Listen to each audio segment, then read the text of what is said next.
Hi everyone, welcome to my YouTube podcast summary.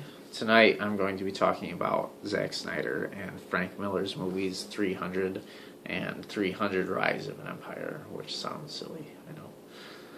As I'm sure you're all aware, 300 Rise of an Empire comes out this winter, and Jordan Harbor's website, a podcast history of our world, spends a lot of time on ancient history, especially the Persian Wars. So this seems like a great opportunity to learn a bit more about them just in time for the new movie. Of course, we have to watch these two movies critically. For those of you who have seen 300, you know how fantastically it is presented.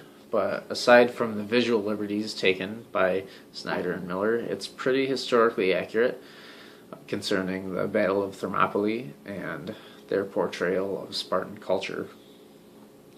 Snyder, in an interview, said that his movie is an opera, not a documentary, and Miller said that the best result he could hope for was that if the movie excites someone, they will go explore the histories themselves, and they're pretty fascinating.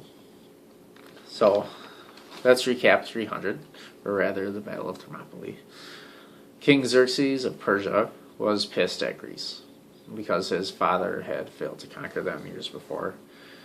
His empire was the largest land empire ever seen at the time, and he also commanded the largest army ever seen at the time.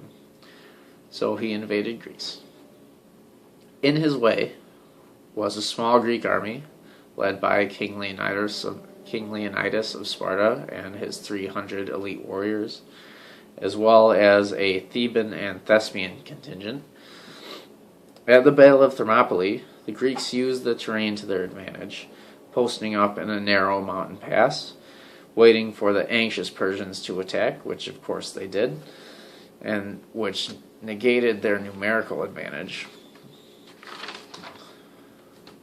Spoiler alert, every Spartan died, but they had killed so many Persians that it was a clear moral victory for Greece, despite the tactical and strategic victory for the Persians.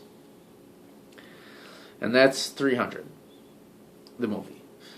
In the new movie, they're going to give attention to the other theater of the war, which was at sea. Concurrent with the Battle of Thermopylae was the Battle of Artemisium. The Greek navy, led by the Athenians and their commander Themistocles, was charged with preventing the Persian navy from landing ashore and backdooring Leonidas and the Spartans and defeating them even sooner than they would have.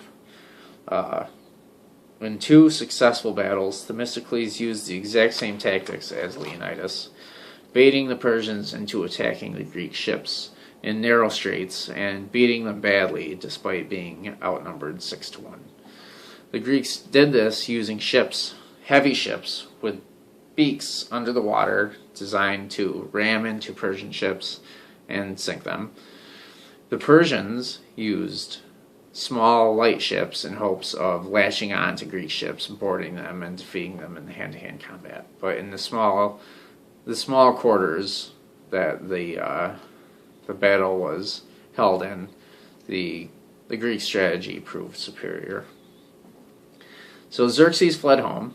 He left a small army behind to try to take the peninsula, but they too were thrashed at the Battle of Plataea by a Greek army of 70,000, led by 5,000 Spartan warriors, who had a huge advantage in armor made of bronze, weapons made of bronze, and military tactics.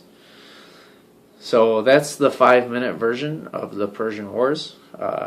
Hopefully now, when someone tells you that the 300 movies are stupid and inaccurate, you can argue with them and hopefully enjoy them.